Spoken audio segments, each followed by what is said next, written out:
Trump को बढ़ावा किसने दिया? चाइना को बढ़ावा किसने दिया? वो नरेंद्र मोदी ने दिया, बीजेपी ने दिया। नरेंद्र मोदी जी की लोकप्रियता घट गई है, ये मैं नहीं कहता, ये गूगल भी कह रहा है आज की डेट में, और जनता भी कह रही है। गणेश जी से प्रार्थना करता हूं, गणेश जी अच्छे दिन चल रहे हैं, लेकिन खाली बीजेपी वालों के। मैं चाहता हूं दिन पलटा दो। आठ की हांडी बार बार नहीं चढ़ा करती, इनकी तो 3-3 बार चढ़ा दी।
आप और हम सब लोग फरीदाबाद में पिछले काफी दिनों से, सालों से ट्रिपल इंजन की सरकार देख रहे हैं।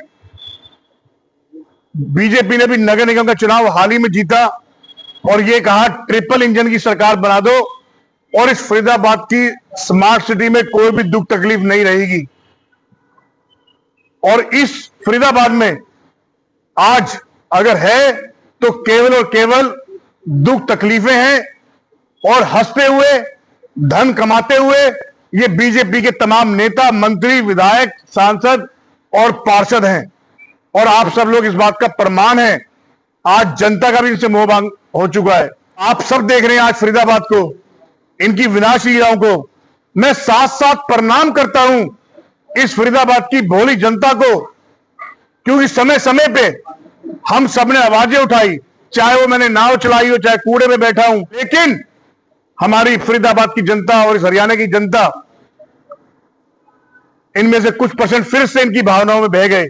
वो हमारे बड़े बूढ़े बुजुर्ग कहते कहते रह गए कि काठ की हांडी बार बार नहीं चढ़ा करती, इनकी तो 3-3 बार चढ़ा दी, अब ये तीसरी बार सत्ता में है। गणेश उत्सव हो रहे हैं। आज मैं आप सभी फरीदाबाद वासियों को, पूरे हरियाणा वासियों को, देशवासियों को, गणेश उत्सव चल रहे हैं, गणेश पूजा, फिर उसके बाद गणेश विसर्जन भी आने वाले। मैं आप सभी को शुभकामना देता हूं कि गणेश भगवान आप सभी के घरों में आए, फरीदाबाद की जनता की सभी के घरों में भी आए, और कहते हैं कि विसर्जन के साथ साथ वो घर में जो नेगेटिविटी एनर्जी होती है वो लेके जाएं, तो आप सबका भला हो। लेकिन साफ कहता हूं, कहने में गुरेज नहीं, डर नहीं। गणेश जी से प्रार्थना करता हूं, गणेश जी अच्छे दिन चल रहे हैं, लेकिन खाली बीजेपी वालों के। मैं चाहता हूं दिन पलटा दो। इसमें आप सभी जानते हैं कि ये ईवीएम की भी सरकार है, ईवीएम का भी दोष रहा है। आप फरीदाबाद वालों को मिला क्या? मेरा फरीदाबाद वालों से सवाल है, जाम मिला, लोगों की बारिशों में गाड़ियां खराब हो रही हैं, एक्सीडेंट हो रहे हैं, कूड़ा करकट, और जिस गाय माता के नाम पर उन्होंने धन बटोरा, वो गाय माता जो हमारी ही माता है, इनसे पहले हमारी माता है। हम तो बिना चुनाव के पूछते हैं, ये चुनाव में ही पूछते हैं। हर जगह कुछ गलत लोग भी होते हैं, हमारी कांग्रेस में भी होंगे, बीजेपी में भी होंगे, पत्रकार समाज में भी होंगे, हर जगह होंगे। लेकिन इन्होंने कई फरीदाबाद में, देश में ऐसे पत्रकारों पर मुकदमे भी दर्ज कराए हैं जिनकी गलतियां भी नहीं थी। लेकिन जो भी कोई आवाज, चाहे वो पत्रकार की हो, चाहे वो व्यापारी की हो, चाहे वो किसी नेता की हो, उसको ये सिस्टम से दबाने का, कुचलने का प्रयास करते हैं। जो भी कोई इनके खिलाफ बोलता है, कहीं ईडीसी, कहीं इनकम टैक्स, कहीं जुडिशरी, कहीं पुलिस, ये किसी को बोलने नहीं दे रहे। लेकिन अब आप देख रहे होंगे, अब इस समय राहुल गांधी जी का सबसे ज्यादा उनको सर्च किया जा रहा है। नरेंद्र मोदी जी की लोकप्रियता घट गई है, ये मैं नहीं कहता, ये गूगल भी कह रहा है आज की डेट में, और जनता भी कह रही है। आप उसमें भी डाल के सर्च कर सकते हैं। मेरी थोड़ी सी बात मैं करूंगा, हल्की सी, केंद्र सरकार की भी, क्योंकि अभी भी हमारे कुछ अंधभक्त हैं। ये खाली ईवीएम से नहीं जीतते, इनकी जीत के दो कारण हैं, और जिसका खामियाजा आप और हम सब हम भुगत रहे हैं, हमारे बच्चे भुगत रहे हैं और आने वाली पीढ़ियां भुगतेंगी। ये जीतते दो तरीके से, एक तो ईवीएम से, सबसे बड़ी बात, और कुछ अंधभक्त अभी भी इनके बच रहे हैं, उनसे जीतते हैं चुनाव। एक मुद्दा मुझे बता दें जहां इन्होंने काम पूरा किया, जहां कुछ कर रहे हो।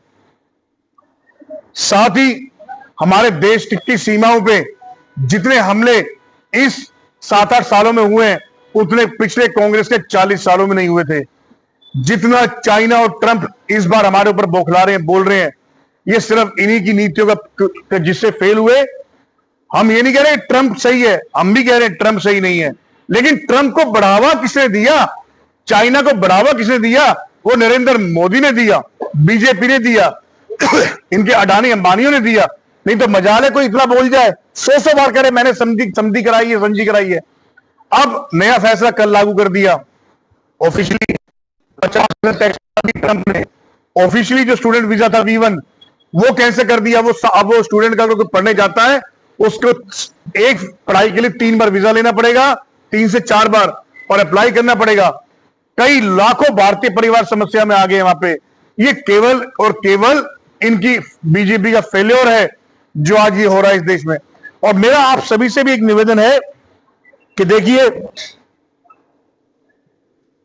कि आप लोग दबे ना बस, क्योंकि आज विपक्ष हम लोग जो आवाज उठा रहे हैं केवल और केवल उसमें हमें आपका सबका भी योगदान चाहिए। और अब आप देख लेना, आज बच्चा बच्चा समझ गया। बिहार में जाके देखिए अब क्या हाल हो रहा है, वहां भी कांग्रेस सरकार बनाने के लोग आतुर हैं। हम रेस में आ चुके हैं, पहले नहीं थे।